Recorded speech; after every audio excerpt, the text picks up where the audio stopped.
Heart beat scan ఒక్క second లోనే world class 640 slide CT scan ఇప్పుడు మీ విస్టా ఇమేజింగ్ బంజారా హిల్స్ లో. రోజుకు ఒక ట్విస్ట్ టర్న్స్ అనేది కనిపిస్తున్నాయి. ప్రతిసారి ఇక్కడ ఎండ్ కార్డ్ పడుతుంది అనుకున్నప్పుడు సరికొత్తగా కండిషన్స్ వస్తున్నాయి అండ్ ట్రూప్స్ ను కూడా డిప్లాయ్ చేయబోతున్నాడు డొనాల్డ్ ట్రంప్. మన తెలుగు సీరియల్ లాగా అయిపోయింది అనమాట. నెక్స్ట్ సెక్షన్ ఏమొస్తుంది అనేది సస్పెన్స్ లో ఉంచేస్తారు. టు బి కంటిన్యూడ్ అనమాట. ఇక్కడ జరుగుతున్న 2-3 మెయిన్ పాయింట్స్ మనం గుర్తుపెట్టుకోవాలి. ఎందుకంటే నేను దీని గురించి ఎప్పుడు అమెరికన్ న్యూస్ ఛానల్స్ చూస్తుంటాను, కానీ వాళ్ళ ఒపీనియన్ చాలా క్లియర్గా ఉంటుంది. దాంట్లో ఫాక్స్ న్యూస్ అయితే ట్రంప్ భజన్ మండలి, కానీ సిఎన్ఎన్ కానీ మిగతా ఛానల్ MSNBC కానీ వీళ్ళు అట్లీస్ట్ ఒక న్యూట్రల్ పర్స్పెక్టివ్ ఇస్తారు. ఆఫ్కోర్స్ యాంటీ ట్రంప్ ఉంటారు వాళ్ళ ఒపీనియన్. ఒకటి, ట్రంప్ పాపులారిటీ రాయిటర్స్ చేసిన ఒక పోల్లో నిన్న 34% తగ్గింది. 34% పీపుల్ ఓన్లీ సపోర్ట్ ట్రంప్. దానికి కారణాలు ఉన్నాయి చాలా మటుకు, మనం డిస్కస్ కూడా చేసాం. ఒకటి, ఫ్యూయల్ ప్రైసెస్. అమెరికాలో fuel price per gallon which is 3.5 లీటర్స్కి $1 పెరిగింది. అంటే మన లాంగ్వేజ్ చెప్పాలంటే 90 రూపాయలు పెరిగింది 3 లీటర్కి, అంటే 30 రూపాయలు పెరిగింది అనుకోండి. కానీ అమెరికన్ ప్రజలు దాని మీద వాళ్ళకి చాలా కోపం ఉంది. ఎందుకంటే ప్రెసిడెంట్ ట్రంప్ ఎలక్షన్ క్యాంపెయిన్లో కూడా దీని గురించే మాట్లాడు, that I will bring the pump prices down. Biden ఏం చేయలేదు. బైడెన్ టైంలో చాలా హైవీ ఉండే ప్రైసెస్ ఫ్యూయల్ది, నేను తగ్గిస్తాను. రెండోది, నాకు యుద్ధానికి సంబంధం లేదు, నేను ఏ యుద్ధం మొదలుపెట్టను, ఇన్ఫాక్ట్ యుద్ధాలని నేను ఆపుతాను అని చెప్పి ట్రంప్ క్యాంపెయిన్ మీకు గుర్తుంటుంది. అందుకే కదా నోబెల్ పీస్ ప్రైజ్ కావాలని. ఇప్పుడు అది కూడా చాలామంది అంటారు, ఇవాళ కూడా ఆయనకు నోబెల్ పీస్ ప్రైజ్ ఇచ్చేస్తే అయిపోతుంది కదా, ఈ ప్రాబ్లం లేదు, నేను ఈ యుద్ధం నేనే ఆపాను, నేను మొదలుపెట్టిన యుద్ధం నేనే ఆపాను, దానికి నోబెల్ ప్రైజ్ కావాలంటారు ఆయన. ఇప్పుడు జరుగుతుంది ఏంటంటే, మనం ఈ డెడ్ లైన్ గుర్తుపెట్టుకోండి, సీక్వెన్స్ ఇవ్వండి. ఒకటి, మీరు చెప్పినట్లు 4 వారాలు అవుతుంది. అది కాకుండా ఈ మండే, ట్యూస్డే, వెనస్డే మనం థర్స్డేలో ఉన్నాం, అంటే అమెరికన్ వెనస్డేలో ఉన్నాం మనం. ఇంకా ఫ్రైడే 5వ రోజు, అంటే మన సాటర్డే వాళ్ళ ఫ్రైడే. ఈ 5వ రోజు ఏం జరుగుతుంది? ఎందుకు ఇంకా 2 రోజులే ఉన్నాయి. ఈ 2 రోజుల్లో అమెరికా వాళ్ళ చాలా పెద్ద ఫోర్స్ని తీసుకొస్తున్నారు. మీరు చెప్పారు చూడండి, ఒకటి వాళ్ళ మెరీన్ ఎక్స్పెడిషనరీ ఫోర్స్ అని చెప్పి INS ట్రిపోలి అని చెప్పి ఒక షిప్ దాంట్లో తీసుకొస్తున్నారు. దాంట్లో 3000 మంది ఉన్నారు. వీళ్ళ దగ్గర యాంఫీబియస్ ల్యాండింగ్ షిప్స్ ఉన్నాయి. యాంఫీబియస్ ల్యాండింగ్ షిప్ మీరు చూసుంటారు బహుశా, మన వైజాగ్ వైపు మిలన్ నడుస్తున్నప్పుడు అంతా ఇండియన్ నేవీది, లేకుంటే అప్పుడప్పుడు ఎక్సర్సైజ్ చేస్తుంది. దీనికి ఒక షిప్ లాగా ఉంటుంది, కానీ ఫ్రంట్కి వెళ్ళే దగ్గర బీచ్ దాకా వెళ్తుంది. ఇది నార్మల్ షిప్స్ లాగా కాదు. అక్కడ వెళ్ళి దీన్ని ఓపెన్ చేస్తారు, ఇట్లా ఫ్రంట్ పోర్షన్ ఓపెన్ చేస్తే దాని లోపల నుంచి ట్రూప్స్ అందరూ బయటకు వస్తారు. సో యాంఫీబియా జస్ట్ లైక్ ఒక కప్పలాగా 2 చోట్ల ఉభయచరం అంటాం మనం. అంతే, మనం సెకండ్ వరల్డ్ వార్లో చాలా చూస్తాం ఇది యాంఫీబియస్ ల్యాండింగ్ ట్రూప్స్. రిస్క్ ఎక్కువ దాంట్లో, ఎందుకంటే వీళ్ళు బయటకు రాగానే ఎవడైనా ఫైర్ చేస్తే ఎక్కడి నుంచి అనేది లాట్ ఆఫ్ పీపుల్, బట్ వాళ్ళకి ఎయిర్ సపోర్ట్ ఉంటుంది ఆ టైంలో. బహుశా వీళ్ళని తీసుకొస్తున్నారు అనే ఒక రూమర్ ఉంది. వాళ్ళు ఆల్రెడీ ఉన్నారు in the Gulf of Oman now. వీళ్ళని స్ట్రేట్ ఆఫ్ హార్మూజ్ నుంచి తీసుకొస్తారా, లేకుంటే వీళ్ళని పారాడ్రాప్ చేస్తారా, లేకుంటే వీళ్ళని ఇంకేదైనా వార్షిప్ వై తీసుకొస్తారా చూడాల్సింది మనం. అది అట్లా ఉన్నప్పుడు ఇంకొక అంటే వీళ్ళ దగ్గర పారాట్రూప్స్ ఉన్నారు, స్పెషల్ ఆపరేషన్స్ గ్రూప్. 1600 మందిని వాళ్ళు US నుంచి పిలిపించారు, వాళ్ళ బేస్ నుంచి. వీళ్ళు రావడానికి 24 గంటలు కూడా పట్టదు, బహుశా వచ్చేస్తుంటారు ఇప్పుడు దాకా. ఖతార్లో వీళ్ళు ఉన్నారని చెప్తున్నారు. ఖతార్ నుంచి Kharg island is about 60 minutes. మీరు హెలికాప్టర్ రైడ్ తీసుకుంటే కూడా వీళ్ళు తీసుకెళ్ళడం బ్లాక్ హాక్ యూజ్ చేసుకోవచ్చు, or they can use some big aircraft paradrop, లేకుంటే వీళ్ళ దగ్గరని చినూక్ హెలికాప్టర్స్ కూడా వాడుకోవచ్చు. కానీ చినూక్ అంటే 24 చినూకులు కావాల్సి వస్తుంది, అంటే అన్ని ట్రిప్పులు కొట్టాల్సి వస్తుంది. అన్ని ఎయిర్క్రాఫ్ట్ ఉండో లేదో తెలియదు మనకి. అక్కడ అలూద్ బేస్లో ఖతార్లో ఉండొచ్చు బహుశా. సో ప్రెసిడెంట్ ట్రంప్ ప్లాన్ ఏమనిపిస్తుంది అంటే, ఒక సైడ్ నుంచి నెగోషియేట్ చేస్తున్నాను చెప్తూ ఇంకొక వైపు నుంచి బిల్డప్ చేస్తున్నారు ఇరాన్ మీద ప్రెషర్ పెట్టడానికి. మీరు చెప్పారు ఇరాన్కి పాకిస్తాన్ 15 కండిషన్స్ తీసుకెళ్లారంట. పాపం పాకిస్తాన్ ఎందుకు వచ్చారో మనకు అర్థం కావట్లేదు ఇప్పుడు. ఎందుకంటే ఖతార్ ముందు ఒమాన్ ఒమాన్ పక్కన జరిగిపోయారు. తుర్కీ అన్నారు మేము వస్తా ఉన్నారు, తుర్కీ కూడా పక్కన జరిగి, ఈజిప్ట్ అన్నారు మేము కూడా ఉంటాం, వాళ్ళు కూడా. ఎందుకు వాళ్ళకి అర్థమైపోయింది దీన్ని ఇంప్లికేషన్స్ ఏమి ఉండబోతుందని. ఇరాన్ వాళ్ళ మీద దాడి జరిగితే పాకిస్తాన్ని కొడతారు. మీకు గుర్తుంటుంది, ఖతార్ని కొట్టినప్పుడు వాళ్ళ మీద కొడితే ఖతార్ని కొట్టారు ఇరాన్. ఆ రోజు గ్యాస్ పైప్ లైన్స్, వాళ్ళ ఏం చెప్తారు గ్యాస్ ఫీల్డ్స్ని. ఇదే పాకిస్తాన్తో జరగబోతుంది. ఎందుకంటే వీళ్ళ కోపం అంటే మీకు 15 కండిషన్స్ ఇచ్చారు అమెరికన్ వాళ్ళు, మేము దాన్ని చించిపడేస్తాం డస్ట్బిన్లో. మేము 5 కండిషన్లు ఇచ్చాం, నువ్వేం చేసావు దాంతో? నువ్వు వెళ్ళి అమెరికాకి ఇచ్చావా? ఇచ్చాను. వాళ్ళు ఏమన్నారు? మాకు తెలియదు అన్నారు. మళ్ళీ నువ్వు ఎందుకు వచ్చావు నడుము ఇట్లా అని అడుగుతారు. నీతో కేపబిలిటీ లేకుంటే why did you come? Because they are use to negotiating with the Omanis. Omanis చాలా ప్రొఫెషనల్ నెగోషియేటర్స్, మనం జెనీవాలో చూసాం. ఈ నెగోషియేషన్ ఫస్ట్ టైం కాదు కవిత గారు, ఇది 3వ నెగోషియేషన్. దీనికన్నా ముందు లాస్ట్ జూన్లో ఆ 12-day వార్ జరిగినప్పుడు కూడా ఒక నెగోషియేషన్ నడిచింది ఆ టైంలో. దాంతోనే యుద్ధ విరామం చేశారు వీళ్ళు, సీజ్ ఫైర్. దాంట్లో కొన్ని కండిషన్స్ పెట్టారు, అది ఇది అని చెప్పి. ఇప్పుడు మళ్ళీ జెనీవాలో ఈ వార్ మొదలైన ముందు 28th కంటే ముందు చాలా మంచి డిస్కషన్ జరిగింది. Were almost close to signing a deal. ఆ టైంలో ఏదో ఇజ్రాయెల్ ప్రెషర్ పెట్టారంటున్నారు, ఇజ్రాయలీ లాబీ అంటున్నారు, ఏం జరిగిందో తెలియదు. కానీ వీళ్ళు సడన్గా సాటర్డే 28th బాంబ్ చేసేసారు వీళ్ళు, ఫిబ్రవరి. దాంతో మొత్తం యుద్ధం అంతా సో ఇరాన్ ఏమంటున్నారు, we don't believe in this talks. ఎందుకు మాట్లాడాలి? మొన్న లాస్ట్ ఇయర్ మాట్లాడాం, మళ్ళీ మా మీద బాంబు వేశారు, మళ్ళీ ఇప్పుడు మాట్లాడాం, దాని మీద మళ్ళీ మా మీద బాంబు వేస్తున్నారు, ఈసారి మాట్లాడితే కూడా మా మీద బాంబు వేస్తారు మళ్ళీ. సో పని చేద్దాం, మేము కండిషన్లు పెడుతున్నాం. ఫస్ట్ మా మీద బాంబింగ్ చేయకూడదు అని చెప్పి వాళ్ళు రాసి అగ్రిమెంట్లో ఇవ్వాలి, that we will not attack Iran again. We అనగానే యుఎస్ అండ్ ఇజ్రాయెల్. యుఎస్ బహుశా ఎస్ అంటారు కానీ ఇజ్రాయెల్ ఎప్పుడు ఎస్ అన్నారు. రెండవది, ఇప్పుడు దాకా జరిగిన వార్లో జరిగిన డ్యామేజెస్, అంటే ఏ బిల్డింగ్లు కూల్చారో అది ఇది, ఆయిల్ ఫీల్డ్స్ ఏదైనా ఉండవచ్చు, పవర్ ప్లాంట్స్, దానికి కాంపెన్సేషన్ ఇవ్వాలి మాకు. అది బహుశా యుఎస్ ఎప్పుడు అంగీకరించారు. మూడవది, వీళ్ళేమంటున్నా అంటే మా వైపు నుంచి ఉన్న మిసైల్ ప్రొడక్షన్ ఫెసిలిటీ కానీ మిగతా దాని మీద ఏ రెస్ట్రిక్షన్స్ ఉండకూడదు. ఇది టాప్ 3 అని పెట్టుకోవచ్చు. 5 కండిషన్స్ పంపించారు. యుఎస్ వైపు నుంచి ఏం చెప్పారంటే వాళ్ళ వైపు 15 కండిషన్స్ ఉన్నాయి. So we'll take again the top 5 only. First వీళ్ళు ఏమన్నారంటే యురేనియం గురించి మాట్లాడుతున్నారు. మీరు న్యూక్లియర్ ప్రాసెసింగ్ జరపకూడదు, దాన్ని ఏం చేయాలని చెప్పి మనం డిస్కస్ చేద్దామని చెప్తున్నారు. రెండవది, వీళ్ళ మిసైల్ కేపబిలిటీ కంప్లీట్గా కట్ డౌన్ చేయాలని చెప్తున్నారు. అంటే production wise and range wise ఎన్ని కిలోమీటర్ కొట్టచ్చు, ఇంకా ప్రొడక్షన్ ఎన్ని నంబర్స్ ప్రొడ్యూస్ చేయొచ్చు, డ్రోన్స్ కూడా అంతే. మూడవది, మీ అఫిలియేట్స్, మీ శాటిలైట్స్ ఉన్నారు చూడండి, హెజ్బుల్లా లెబనాన్లో, హూతీలు యెమెన్లో, ఇక్కడ హమాస్ గాజాలో, వీళ్ళకి నో ఫండింగ్, నో ఆయుధం, నథింగ్, ఏం పంపించకూడదు, కంప్లీట్ మీరు కట్ ఆఫ్ చేసేసేయాలి. ఇది వాళ్ళ వైపు నుంచి ఒక 3 కండిషన్స్ పెట్టారు. అంటే 15లో 3 పెట్టాను నేను. వీళ్ళు ఇద్దరు అక్కడిక్కడ ఈ 3 కండిషన్స్ అంగీకరించారు. So there is no point of going forward, only నామకే వాస్తే అక్కడెక్కడ ఎక్స్చేంజ్ చేసుకున్నారు. ఎందుకంటే వీళ్ళు ఫేస్ టు ఫేస్ కూడా కలవట్లేదు.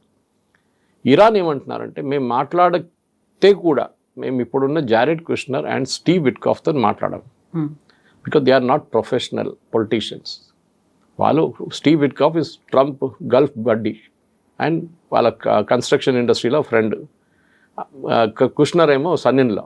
వీళ్ళకి ఇద్దరికి పొలిటికల్ ఎక్స్పీరియన్స్ అసలు లేదు నెగోషియేషన్లో. మేము we will speak to Vice President JD Vance and Marco Rubio, secretary of state. వీళ్ళతో మేము మాట్లాడతాం. కావాలంటే వీళ్ళిద్దరిని తెచ్చుకోండి మీరు, ఎందుకంటే ఎలిమెంట్ ఆఫ్ కంటిన్యూటీ ఉండాలి కదా. లాస్ట్ టైం ఏం మాట్లాడామన్నాం కానీ వీళ్ళిద్దరికి తెలియదు, సో వాళ్ళ దగ్గర అడుగుతారు ఏం మాట్లాడారు లాస్ట్ టైం అని చెప్పి. అది so this is what situation. ఇప్పుడు ఈ మీటింగ్ జరుగుతుందో లేదో చెప్పలేము, చాలా డౌట్ఫుల్. ఎందుకంటే ఈ మీటింగ్ జరగాలంటే ఒకటి అట్లీస్ట్ ఒక 5-6 పాయింట్స్ మీద ఒక అగ్రిమెంట్ ఉండాలి, rough agreement. The top most యూఎస్కి ఉన్న అన్ని వారి ఇజ్రాయెల్కి ఉన్నది కూడా దట్ ఇరానియన్ న్యూక్లియర్ ప్రోగ్రామ్ గురించి.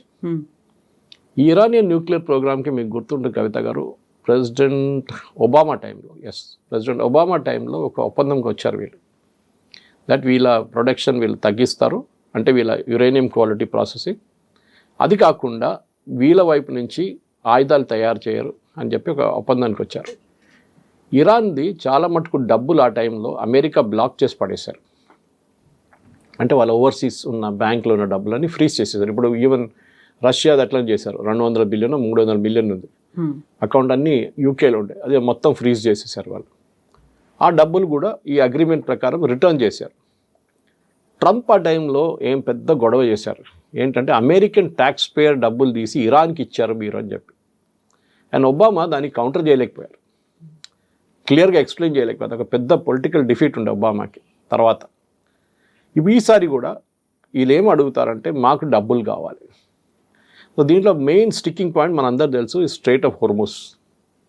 హోర్మూస్ నుంచి షిప్పులు ఫ్రీగా తిరగాలని ప్రెసిడెంట్ ట్రంప్ చెప్తే ఇరాన్ అంటున్నారు కాదు, దీని కంట్రోల్ మేము మిగతా అక్కడ ఉన్న గల్ఫ్ స్టేట్స్ అందరు కలిసి కంట్రోల్ మెయింటైన్ చేస్తాం. ఎందుకంటే మీకు గుర్తుంటుంది, ట్రంప్ ఒక ప్రెస్ కాన్ఫరెన్స్లో చెప్పారు బయట మీడియాతో మాట్లాడుతూ, ఎవరు కంట్రోల్ చేస్తారు స్ట్రైట్ ఆఫ్ హోర్మూస్ అంటే నేను, మీ అన్నారు. And Ayatollah, whoever is Ayatollah అంటే అక్కడ ఎవరు అయతోల్లా అంటే దాంట్లో 2 సంకేతాలు వచ్చినాయి బయటకు. ఒకటి, అయతోల్లా ఉంటాడు, రెజీమ్ చేంజ్ లేదు, ఈజ్ అగ్రీడ్ హిమ్సెల్ఫ్ అనమాట ఇండైరెక్ట్లీ. రెండవది, వీళ్ళిద్దరు కలిసి ఎట్లా కంట్రోల్ చేస్తారు? అమెరికాకి అక్కడ ఏం స్టేక్ ఉంది? అమెరికన్ షిప్స్ రావు అక్కడ అన్ని యూరోపియన్ లేకుంటే ఇండియన్ లేకుంటే మిగతా బంగ్లాదేశ్ బట్ ఇండోనేషియా వైపు వెళ్ళే షిప్స్లో ఉంటుంది, అది చైనీస్ ఆఫ్ కోర్స్. ఇక అమెరికాకి ఏమి ఇంట్రెస్ట్?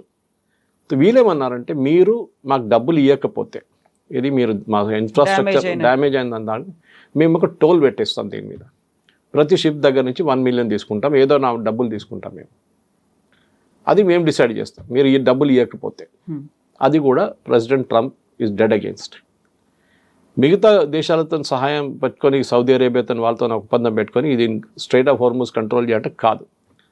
ఎందుకంటే స్ట్రైట్ ఆఫ్ హోర్మూజ్ అనేది సూయజ్ కెనాల్ కాదు, మనం గుర్తుపెట్టుకోవాలి. సూయజ్ కెనాల్ మన అందరు తెలిసిందే, ఈజ్ కంట్రోల్ బై ఈజిప్ట్. అది ఒక narrow shipping lane which connects 2 continents, I mean 2 seas అనమాట, మేజర్ ఓషన్స్. దానికి ఒక టెక్నాలజీ మీకు తెలిసి ఉంటుంది, ద లెవెల్ ఆఫ్ ఒక వైపు సీ హైట్ ఇంత ఉంది, ఇంకో వైపు ఇక్కడ ఇంత ఉంది.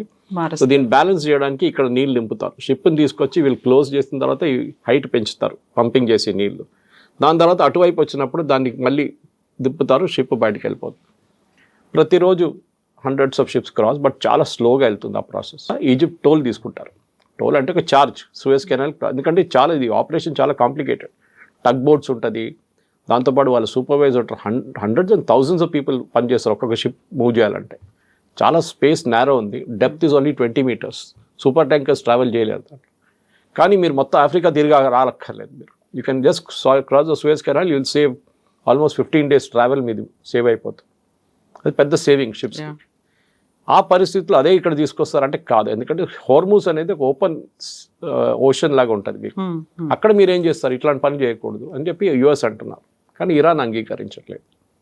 వాళ్ళ దగ్గర ఉన్న మేజర్ ట్రంప్ కార్డ్ కవిత గారు ఈజ్ స్ట్రైట్ ఆఫ్ హోర్మూజ్. అది వాళ్ళు ఎప్పుడు వాళ్ళకి అర్థమైపోయింది. And this is something America యుద్ధం మొదలై ముందే అర్థం చేసుకోవాలి ఉండే, దట్ స్ట్రైట్ ఆఫ్ హోర్మూజ్ మీద ఇరాన్ కన్ను ఉంటుంది ఎప్పుడు. వాళ్ళ లాస్ట్ ట్రంప్ కార్డ్ అదే. సరే ఇప్పుడు ఏం చేస్తారు? ఇప్పుడు మనం మాట్లాడాం, బెరీడ్ ఎక్స్పెడిషనరీ ఫోర్స్ ఒకటి వస్తున్నారు, 3,000 మంది. 82nd ఎయిర్బోర్న్ డివిజన్ వస్తున్నారు, 1,600 people. ఈ 82nd ఎయిర్బోర్న్ ట్రూప్కి అడ్వాంటేజ్ ఏంటంటే వాళ్ళు పారాట్రూపర్స్, వాళ్ళు 24 గంటలకు ఆపరేషన్కి వస్తారు అంతే, ఫినిష్ చేసి వాళ్ళు వెళ్ళిపోతారు. ఫర్ ఎగ్జాంపుల్ ఒక ఎయిర్ ఫీల్డ్ ఉందనుకోండి కార్గ్ ఐలాండ్ మీద, ఇరాన్లో ఉన్న కార్గ్ ఐలాండ్, దాన్ని క్యాప్చర్ చేయాలంటే వీళ్ళని పంపించాలి. అది వేరియస్ రూట్స్తో వస్తారు. మనం మాట్లాడడం చూడండి, ఇప్పుడు ఐదర్ ల్యాండింగ్ ఫోర్స్ ఉండొచ్చు, పారాట్రూప్ చేయవచ్చు వాళ్ళని, లేకుంటే ఇంకా వార్షిప్లో తీసుకురావచ్చు, ఏదైనా రూట్లో తీసుకురావచ్చు.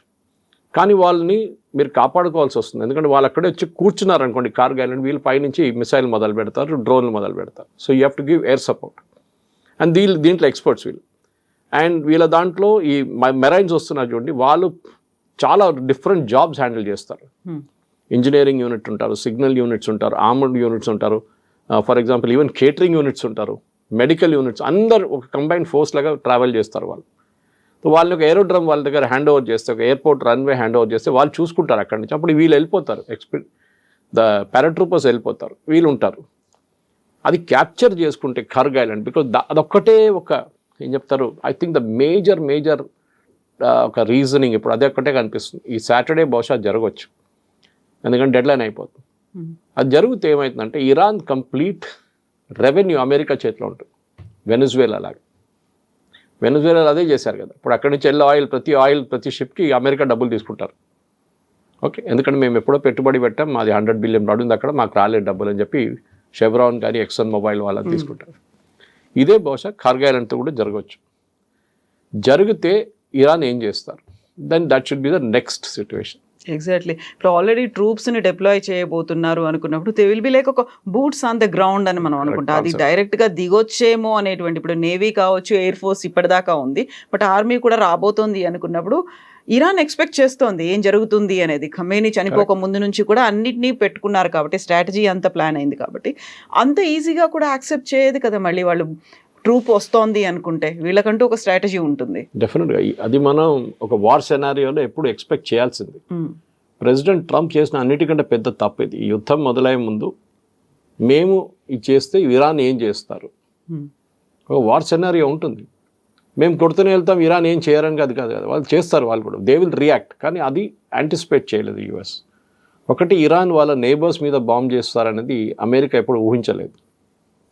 అరే సౌదీ అరేబియా పక్కన నుంచి చాలా ఫ్రెండ్లీ కంట్రీ, అక్కడ అటు పక్కన ఇరాక్ ఉన్నారు, ఇటు పక్కన కువైత్ ఉంది, ఖత్తార్ ఉంది, అక్కడ బహ్రెయిన్ ఉంది, వీళ్ళందరూ వాళ్ళతో ఉండాల్సిందే కదా. ఎప్పుడు అంటారు you cannot choose your neighbours అంటారు. వాళ్ళు ఉంటారు, ఇప్పుడు మీకు నచ్చకపోతే కూడా ఉంటారు మీ నేబర్స్ మీ దగ్గర. సో అట్లాంటి పరిస్థితి. నో టైం అటాక్ చేసింది ఇరాన్. Correct. And that day itself 28th itself ఇజ్రాయెల్ని కొట్టడం అని దాంట్లో కొత్తది ఏం లేదు, అది వాళ్ళు రెగ్యులర్గా చేస్తూ ఉంటారు. కానీ మిగతా ఫ్రెండ్స్ని కొట్టడం అనేది అది పెద్ద మార్పు వచ్చేస్తుంది. అండ్ వాళ్ళు కూడా రియాక్ట్ చేయలేకపోతున్నారు. మీరు చూడండి, వాళ్ళు సౌదీ అరేబియా కానీ, సౌదీ అరేబియా కూడా గుడ్ ఎయిర్ ఫోర్స్, వాళ్ళు ఇరాన్ ఈజీగా అటాక్ చేసుకోవచ్చు. ఇన్ఫ్యాక్ట్ నిన్న ఒక న్యూస్ రిపోర్ట్లో, I think it was New York Times, దాంట్లో ఏం చెప్పారంటే Saudi Arabian prince Mohammed bin Salman ఏమన్నారంటే అమెరికా దగ్గర చెప్పారంట, మీరు యుద్ధం ఆపకండి, you go fight and finish off Iran. మీకు ఏం సహాయం కావాలంటే చెప్పండి, మేము ఇస్తాం మీకు ఎయిర్ బేస్ యూసేజ్, ఫైనాన్స్గా మీరు డబ్బులు ఏం కావాలంటే మేము హెల్ప్ చేస్తాం, కానీ ఆ ఇరానియన్ రెజీమ్ ఉండకూడదు. ఇప్పుడు మీరు ప్రెసిడెంట్ ట్రంప్ ప్లేస్లో ఉంటే కవిత గారు ఏం ఆలోచిస్తారు, ఇరానియన్ రెజీమ్ని ఎట్లా మార్చాలి? అక్కడ ఇప్పుడు ముగ్గురే ఉన్నారు, మాట్లాడడానికి రెడీగా ఉన్న ముగ్గురే ఉన్నారు. అంటే వాళ్ళు ఇప్పుడు దాకా చనిపోలేదు, వాళ్ళంతే అంత చెప్పొచ్చు, వాళ్ళు ఇంకా అటాక్ చేసి చంపలేదు వీళ్ళు. ప్రెసిడెంట్ కరెక్ట్, ప్రెసిడెంట్ పెసికిషాన్ ఆయన ఉన్నారు, speaker and this foreign minister, వీళ్ళు ముగ్గురే ఉన్నారు, కనిపిస్తున్నారు కూడా. ప్రెసిడెంట్ అయితే ఒక బ్లండర్ చేసిండు అన్న పెసికిషాన్. ఆయన యుద్ధం మొదలుగానే సౌదీ అరేబియా బాంబ్ చేయగానే ఒక అపాలజీ చెప్పాను, sorry we made a mistake, ఇంకా జరగదు ఇప్పటి నుంచి అని. ఇమ్మీడియట్గా విత్డ్రా చేయాల్సి వచ్చింది. Within half an hour revolutionary guards వాళ్ళని ఆయన ఫోర్స్ చేశారు విత్డ్రా చేయడానికి. So he's not interested. ఆయన పొజిషన్ చాలా వీక్ ఉంది. ట్రంప్ చెప్పారు చూడండి, మేము చంపకపోతే వాళ్ళ మనుషులు చంపుతారు వాళ్ళని అని చెప్పేసి, their people will kill them అని. So we don't know who to speak. మేము ఎవరితో మాట్లాడి మాకు అర్థం కావట్లేదు, ఇరాన్ ఎవరున్నారు మాకు తెలియదు. మేము అనుకున్నాం లారీజానీతో మాట్లాడదాం అనుకున్నా, కానీ ఇజ్రాయెల్ వచ్చి ఆయన కూడా కొట్టేశారు. And he was the most pragmatic face. ఆలోచించండి, ఇజ్రాయెల్ లారీజాని చంపినప్పుడు నాకు కూడా డౌట్ వచ్చింది, వై హిమ్? ఎందుకంటే అమంగ్ ఈ నలుగురు, ఇప్పుడు మనం చెప్పిన 3 పేర్లతో 4వ పేరు ఈయనది. అండ్ ఆయన would have been a great choice, because ఆయనకి రెవల్యూషనరీ గార్డ్ మీద పట్టుంది, ఆయనకి ఆర్మీ మీద పట్టుంది, అండ్ ఆల్సో పొలిటిక్స్ మీద అండ్ రిలీజియస్ లీడర్స్. నలుగురిని వీళ్ళు ఆయన తీసుకెళ్ళగలరు, తోడు తీసుకెళ్తారు, కలగరు, కానీ ఆర్ని చంపేస్తారు ఆయన. ఇప్పుడు ఎవరితో మాట్లాడతారు మళ్ళీ మీరు? You have to speak to only these 3 people. వీళ్ళు ముగ్గురికి అంత పవర్ లేదు. Whereas the speaker of the Iran parliament Mohammed Khalifa, ఆయన దీనికన్నా ముందు ఎయిర్ ఫోర్స్ చీఫ్ ఉండే, and he was also the chief of the revolutionary guards. ఈ 2 పదవులు చాలా careful, especially revolutionary guards. So ఆయనకు ఆ పవర్ ఉంది ఒకటి, కానీ he the hard line religious bent of mind. అంత ఈజీగా అమెరికా చెప్పిన మాటలు వినరు. సో బహుశా వీళ్ళు ముగ్గురులో ఎవరినో ఒకరిని మాట్లాడుతున్నారు ఇరాన్తోని అమెరికా డైరెక్ట్గా, కానీ ఎవరని చెప్పట్లేదు. ఇరానియన్ ఫారెన్ మినిస్టర్ అయితే డినై చేసేసారు, మేమైతే మాట్లాడలేదు, ట్రంప్తోనే మాట్లాడుకుంటున్నాడు, and he is just playing for the markets. ఈ మార్కెట్ రేటు, ఆయిల్ రేట్ తగ్గించడానికి చేస్తున్నారు, మిగతా ఏం లేదు position, which is sort of correct. కానీ ఇప్పుడు జరిగే దాంట్లో కవిత గారు, ఈ నెక్స్ట్ 24 hours టు 48 hours చాలా క్రూషియల్గా ఉండబోతుంది. ఎందుకంటే ఇరాన్ మూవ్ కాకపోతే ట్రంప్ దాన్ని ఒక ఎక్స్క్యూజ్గా యూజ్ చేసుకుంటారు. నేను చూడండి, నేను ఎంత ఓపెన్గా ఉన్నాను, నేను 15 కండిషన్ పెట్టాను, డిస్కస్ చేద్దాం అని చెప్తే వాళ్ళు రాలేదు, వాళ్ళు మీటింగ్కి, ఏం చేయమంటారు నన్ను అన్నాడు. And that is why Monday to Friday పెట్టుకున్నారు ఆయన, సాటర్డే పెట్టుకోలేదు, 6 days అని చెప్పలేదు, 5 days అని చెప్పారు. సో దట్ ఎగ్జాక్ట్లీ ఫ్రైడే రోజు మార్కెట్, యుఎస్ మార్కెట్ క్లోజ్ చేయగానే అటాక్ అనేది బహుశా కరెక్ట్ జరుగుతుంది. సో ఇప్పటిదాకా మనం ఇరాన్ గురించి పెట్టే కండిషన్స్ గురించో లేకుంటే అమెరికా ఇస్తున్నటువంటి 15 ఫార్ములా గురించో మాట్లాడుకుంటున్నాం, కానీ ఇజ్రాయెల్ మాత్రం తను ఏం చెయ్యాలనుకుంటుందో ఆ పని చేస్తోంది. అండ్ ట్రంప్ని మళ్ళీ లాగాలి అనేటువంటి ప్రయత్నాలు కూడా చాలా ఎక్కువగానే చేస్తోంది. ఎందుకని ఇజ్రాయెల్ అసలు మాట్లాడట్లేదు? నెతన్యాహు ఎప్పుడో ఒకసారి కనిపిస్తున్నారు తప్ప ట్రంప్ లాగా ఆయన చేయట్లేదు అసలు. మాట్లాడడం అనేది యూర్ టాకింగ్ ప్రెస్ కాన్ఫరెన్స్ లాగా. ఎగ్జాక్ట్లీ. అక్కడ ఏమవుతుంది, వాళ్ళ స్ట్రాటజీ కావచ్చు, లేకపోతే ఫండ్స్ గురించి కావచ్చు. ఇజ్రాయెల్లో ఎప్పుడు ఒఫిషియల్ పొలిటికల్ బ్రీఫింగ్ కన్నా వాళ్ళ ఆపరేషనల్ బ్రీఫింగ్ ఎక్కువ ఉంటుంది. ఇప్పుడు ఐడిఎఫ్ చూడండి, ఇజ్రాయలీ డిఫెన్స్ ఫోర్సెస్ రోజుకి 2-3 సార్లు బ్రీఫింగ్ ఇస్తారు. వాళ్ళ ఆపరేషన్ డీటెయిల్స్, లెబనాన్లో ఏం జరిగింది, లిటానీ రివర్ దగ్గర కొట్టాము మేము, ఇన్ని బంకర్లు డిస్ట్రాయ్ చేసాము, ఇన్ని లాంచ్ ప్యాడ్ డిస్ట్రాయ్ చేసాము, వాళ్ళు బ్రీఫింగ్ ఇస్తారు రెగ్యులర్గా. అది ఉంటుంది. కానీ పొలిటికల్ బ్రీఫింగ్ అని చాలా తక్కువ. ఒకటి, ఎందుకంటే ఆయన ముందుకు ఎందుకు వచ్చారంటే ఒకసారి ఆయన చనిపోయారని చెప్పి పెద్ద రూమర్ ఉండే, సో చూపించండి నేను బతుకున్నానని చూపించడానికి ఆయన వచ్చినాను. కానీ ఇజ్రాయెల్ ఎప్పుడు బయట ట్రంప్ మాట్లాడరు వీళ్ళు. They are very very reserved వాళ్ళ కామెంట్స్లో. ఇజ్రాయెల్ కావాల్సింది ఒకటే, అండ్ స్పెషలీ నెతన్యాహుకి ఎలక్షన్స్ రాబోతుంది ఇప్పుడు కొన్ని నెలల్లో. ఆయనకి ఈ ఎలక్షన్ గెలవాలంటే యుద్ధం ఉండాలి ఆయనతో, ఇంకా నడవాలి యుద్ధం. ఇజ్రాయలీస్ చాలా టైర్డ్ అయిపోయారు యాక్చువల్లీ. ఎందుకంటే ఈ బంకర్లో పరిగెత్తడం, డైలీ బంకర్లో వెళ్ళి కూర్చోవడం రాత్రి అంతా, ద సిక్ అండ్ టైర్డ్ అంటున్నారు. నేను చూసాను, వర్డ్ యూజ్ చేశారు ఒక Israeli commentator, we're sick and tired, యుద్ధం ఎట్లయినా ఆగితే బాగుంటుంది. కానీ వాళ్ళకి తెలుసు ఇరాన్ని ఇప్పుడు కొట్టకపోతే మళ్ళీ ఇరాన్ ఇంకా పవర్ఫుల్ అయిపోతారు, హెజ్బుల్లా మళ్ళీ పెరుగుతారు. ఇవాళ కూడా వాళ్ళు మిసైల్స్ ఫైర్ చేశారు. యాజ్ వీ స్పీక్ ఒక గంట ముందు ఇజ్రాయెల్ మీద 3 మిసైల్స్ ఫైర్ చేశారు. సో హెజ్బుల్లాని కొట్టాలి. ఇన్ఫ్యాక్ట్ మీకు తెలుసుంటుంది, ఇరానియన్ అంబాసిడర్ని లెబనాన్ నుంచి పంపించేశారు. He was declared person on and grata and he was ask to get out. Lebanon అనే ఒక దేశం ఉందని మనం మర్చిపోయాం. మన హెజ్బుల్లా గురించి మాట్లాడుతాం. హెజ్బుల్లా టెర్రరిస్ట్ ఆర్గనైజేషన్ లెబనాన్లో కూర్చున్నారు. సో ఇజ్రాయెల్కి అదొక పెద్ద ప్రాబ్లం. ఎందుకంటే ఇప్పుడు వాళ్ళ మొత్తం ఎఫర్ట్స్ మీరు చూస్తే ఇరాన్ కన్నా ఎక్కువ వాళ్ళు లెబనాన్ మీద పెడుతున్నారు. సౌత్ లెబనాన్లో కంప్లీట్ క్యాప్చర్ చేసుకొని మా టెరిటరీ పడదు, మేము అక్కడ నుంచి ఖాళీ చేయమని చెప్తున్నారు. వాళ్ళకి ఒక బఫర్ జోన్ లాగా వచ్చేస్తుంది అది. ఎందుకంటే అక్కడి నుంచి మిసైల్స్ లాంచ్ చేసినప్పుడు నార్దర్న్ ఇజ్రాయెల్ వైపు ఈ బఫర్ జోన్ ఉంటే పనికొస్తుంది ఇజ్రాయెల్కి అనమాట. వాళ్ళ ఆయుధాలు కూడా, అంటే వాళ్ళ యాంటీ ఎయిర్క్రాఫ్ట్ గన్స్ కానివ్వండి, మిగతా ఇంటర్సెప్టర్స్ కానీ అక్కడ ఉంచుకోవచ్చు సదర్న్ లెబనాన్లో. ఇటువైపు ఇరాన్ వైపు వాళ్ళు ఏం చేస్తున్నారంటే, వాళ్ళు కంటిన్యూస్ ఇవాళ పొద్దున కూడా బాంబ్ చేశారు. వాళ్ళు స్పెసిఫిక్గా లీడర్షిప్ని కొడుతున్నారు. స్టార్టింగ్ నుంచి అదే కదా, 28th రోజు కొట్టింది లీడర్షిప్ని కొట్టే, ఇప్పుడు కూడా అదే చేస్తున్నారు. కమాండ్ అండ్ కంట్రోల్ సెంటర్స్ని కొడుతున్నారు. నిన్న సౌదీ అరేబియా మీద 25 డ్రోన్లు ఫైర్ చేశారు ఇరాన్, ఒకటే మిసైల్ ఫైర్ చేశారు. అంటే వాళ్ళ మిసైల్ లాంచింగ్ కేపబిలిటీ చాలా మటుకు డిగ్రేడ్ అయినట్లుంది. అంటే లాంచర్స్ని కొడుతున్నారు ఇజ్రాయెల్ కంటిన్యూస్గా. బహుశా that must be the strategy ఇజ్రాయెల్ది. వెళ్తూ ముందుకు వాళ్ళు అమెరికా లాగా వాళ్ళు మాట్లాడడం తక్కువ, వాళ్ళు పని చేసేది ఎక్కువ వాళ్ళ దగ్గర. అది ఎప్పుడు వాళ్ళది ఇజ్రాయెల్ కల్చర్ అట్లానే ఉంటుంది. అమెరికన్ ప్రెసిడెంట్ అట్లా కాదు, ట్రంప్ దగ్గర ఏమైనా అడిగితే ఏదో చెప్పేస్తాడు ఆయనకే తెలియదు ఏం చెప్పాడని. ఇది అట్లా కాదు, ఈ మెజర్డ్ వర్డ్స్ ఉంటుంది ఇజ్రాయలీ ప్రైమ్ మినిస్టర్ది. ఇట్స్ లైక్ వీళ్ళ బెంజమిన్ నెతన్యాహుది. కానీ అట్ ద సేమ్ టైం మనం ఇంకా ముందుకు వెళ్తున్నప్పుడు ఇజ్రాయెల్ని కంట్రోల్ చేయకుండా అమెరికా ఏం చేయలేరు. రేపు ఒక ఒప్పందానికి వచ్చారనుకోండి, ఇజ్రాయెల్ అప్రూవల్ లేకుండా అమెరికా దాన్ని యాక్సెప్ట్ చేయరు. ఇజ్రాయెల్ లేకుండా అమెరికా బాంబింగ్ చేయొచ్చు అంటే నో. అమెరికన్ సపోర్ట్ లేకుండా ఇజ్రాయెల్ ఇరాన్ మీద దాడి చేయవచ్చా, హెజ్బుల్లా మీద అంటే నో. రెండు వైపు నుంచి అమెరికా సపోర్ట్, ఇక్కడ ఇజ్రాయెల్ సపోర్ట్ చాలా క్రూషియల్. అండ్ యూఎస్లో మీకు తెలిసిందే జూయిష్ లాబీ అనేది చాలా పవర్ఫుల్. వాళ్ళు మీడియా కానీ మిగతా ఫైనాన్స్ కానీ ఈ సెక్టర్స్ అన్ని వాళ్ళు కంట్రోల్ చేస్తారు. సో సపోర్ట్ ఉంటుంది. ఇప్పుడు యుఎస్ గవర్నమెంట్కి జూయిష్ సపోర్ట్ ఉండాల్సిందే. అదొక చాలా క్రూషియల్ ఫ్యాక్టర్. దానికోసం నెతన్యాహు ఎక్కువ మాట్లాడరు బయట వచ్చి. ఆయన మాట్లాడుతున్నప్పుడు హీ స్పీక్స్. వాళ్ళ పబ్లిక్ ఎంగేజ్మెంట్స్ కనిపిస్తారు, ఆర్మీ యూనిట్స్ కలవడానికి వెళ్తున్నారు, రెస్టారెంట్కి వెళ్తున్నారు, ఆ వీడియోలు బయటకు వస్తుంది. బట్ ఈ 3 దేశాలు లాగర్ హెడ్స్ అంటారు, కంటిన్యూస్గా ఫైట్ చేయాలి అనే దాంట్లోనే 3 ఉన్నాయి. బట్ ఆ ఇంపాక్ట్ ప్రపంచ దేశాల మీద పడుతుంది, భారతదేశం మీద ఎస్పెషల్లీ. బయటికి వెళ్తే ట్రాఫిక్ జామ్లు అనేవి రోడ్ల మీద కనిపించట్లేదు, పెట్రోల్ బంకుల్లో కనిపిస్తున్నాయి, లాంగ్ క్యూస్ అనేవి ఉన్నాయి. You take any time, morning నుంచి మిడ్ నైట్ వరకు అదే పరిస్థితి ఉంది. క్రైసిస్ ఆర్టిఫిషియల్గా క్రియేట్ చేశారా, నిజంగా ఉందా, ప్రభుత్వం ఏం చేస్తోంది? క్రియేటెడ్ క్రైసిస్ ఇది. అంటే ఇది పానిక్ బయింగ్. ఇది నిన్న కావాల్సిన ఫ్యూయల్ హైదరాబాద్లో సప్లై అయింది, దానికన్నా 605 కిలోలీటర్ ఎక్స్ట్రా సప్లై అయింది. కానీ ఏమవుతుందంటే ఒక రోజుకి సప్లై ఇన్ని వాళ్ళ ట్యాంక్ అండర్ గ్రౌండ్ ట్యాంక్లో ఒక కెపాసిటీ ఉంటుంది పెట్రోల్ బంక్లో. వాళ్ళు ఒక రోజుకి ఫిలప్ చేసుకుంటే బహుశా ఒక రోజు 2 రోజులు వాళ్ళకి నడుస్తుంది. ట్యాంకర్, ఈ ట్యాంకర్లన్నీ most of the petrol bunk దగ్గర ట్యాంకర్లు ఉండదు. ఈ ట్యాంకర్ పంపిస్తుంది అంతా అది IOCL, BPCL, HPCL వాళ్ళు టెండర్ పిలుస్తారు ట్యాంకర్కి సంవత్సరం పాటు టెండర్ ఉంటుంది. ఇప్పుడు సడన్గా వాళ్ళకి 1200 ట్యాంకర్లు కావాలి ఎక్స్ట్రా. అది సరే పక్కన రాష్ట్రంలో ఉందంటే అక్కడ కూడా అదే క్రైసిస్. ఈ ప్యానిక్ బయింగ్ ఎందుకు జరుగుతుందని ఎవరికి అర్థం కాదు. ఇది ఏదో వాట్సాప్ గ్రూప్లో మెసేజ్ వచ్చి ఉంటుంది. మన దగ్గర we have more than 62 days అంటే 62 రోజులు కావాల్సిన ఫ్యూయల్ మన దగ్గర ఉంది ఇప్పటికీ కూడా. ఎందుకంటే మన కంటిన్యూస్ మనకు షిప్స్ వస్తూనే ఉన్నాయి. So that's not a problem.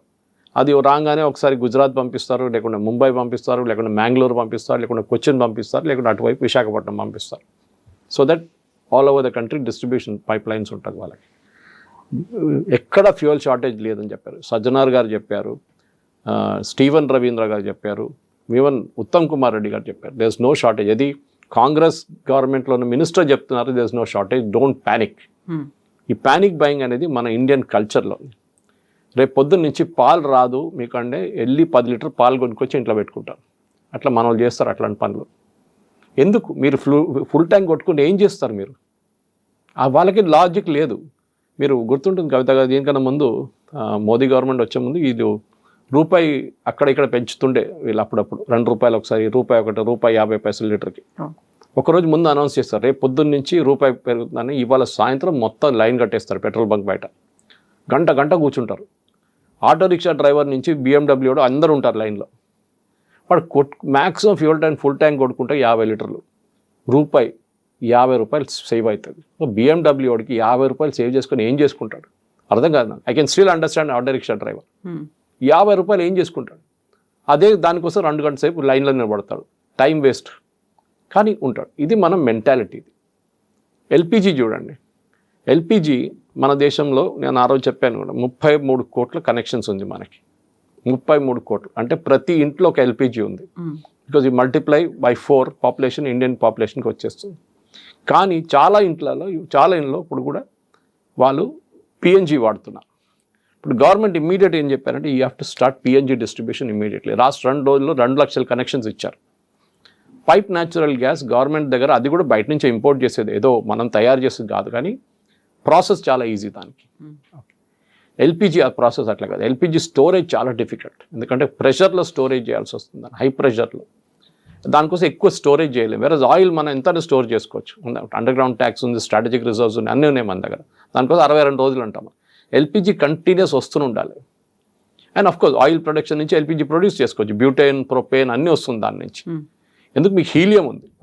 మీరు MRI మిషన్ నడిపించాలంటే మీకు హీలియం కావాలి. మీరు సెమీ కండక్టర్ ఇండస్ట్రీ కావాలంటే హీలియం కావాలి. మనం అనుకుంటాం మనం ఓన్లీ కుకింగ్, ప్రాసెసింగ్ దీని గురించే మాట్లాడతాం.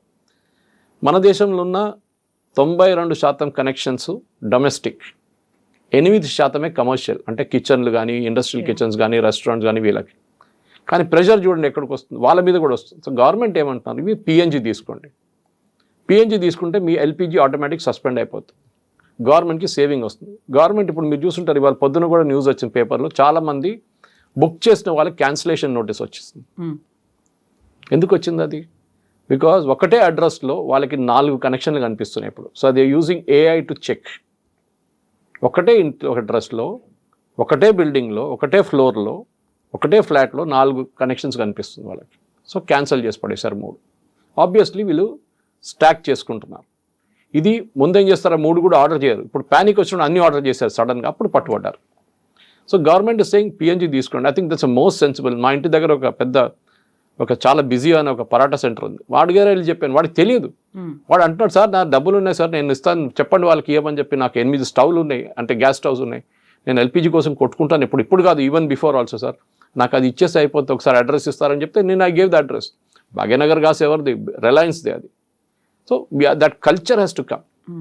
దాంట్లో మీకు LPG ఆర్డర్ చేయక్కర్లేదు, మీరు ఆన్ చేస్తే గ్యాస్ ఉంటుంది, ఎప్పుడు మీకు టెన్షన్ ఉండదు దానికి. I think that culture Covid టైంలో మోదీ గారు చెప్పిన మాట ఆ రోజు, అది కూడా మిస్అండర్స్టాండ్ చేసుకున్నారు. కోవిడ్లో మనం ఎట్లా హ్యాండిల్ చేసామో అట్లనే మనం ఇప్పుడు కూడా ఇమ్మీడియట్ రూమర్స్ లాక్డౌన్ పెడుతున్నారు మోదీ గారు.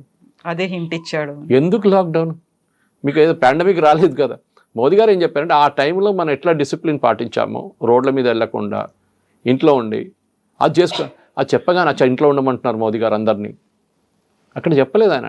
So that's is the misunderstanding అన్నమాట. నాకు చాలామంది నాకు అడిగారు నా దగ్గర ఫోన్ చేసి, మెసేజ్ సురేష్ గారు లాక్డౌన్ ఉంటుందా, ఎందుకు ఉంటుందని వాళ్ళ దగ్గర అడిగాను return. Why lockdown? You have to arrive at a certain sense of discipline. ఈ డిసిప్లిన్ మన దాంట్లో లేదు కవిత గారు. పోలీసు వాడు కనిపించకపోతే రెడ్ లైట్ జంప్ చేస్తాడు 100% మనోడు. ఓకే, పోలీసు వాడు ఉంటేనే ఆపుతాడు. వాడి కెమెరా ఉంటే అది కూడా చూస్తాడు, కెమెరా లేకుండా వెళ్ళిపోతాడు పోలీసు వాడి దగ్గర.